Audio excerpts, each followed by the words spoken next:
भडगाव येथील श्री गुड्डादेवीची यात्रा हजारो भाविकांच्या उपस्थितीत मोठ्या उत्साहात पार पडली। मंगळवारी सकाळी 8 वाजता देवीला अभिषेक करून पूजा व आरती करण्यात आली।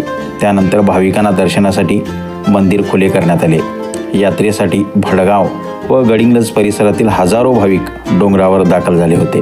यावेळी गावचे इनामदार लिंगोंडा देसाई, सरपंच वंदना सिंडुरे, पोलीस पाटील उदय पुजारी, दयानंद पट्टणकुडी, राजू खमलेट्टी, रवींद्र सिंडुरे, सुभाष चोते, शिवराज भकरी, दीपक चेतगिरी, चिदानंद शिंत्रे, अप्पासाहेब मूर्ती, कल्लाप्पा जंगली, वसंत नाईक आदी मान्यवर यावेळी उपस्थित होते। सायंकाळी गावातील रस्त्यावरून मंदिरापर्यंत पालखी मिरवणूक काढण्यात आली। भाविकांच्या उपस्थितीत आरतीनंतर यात्रेची सांगता झाली।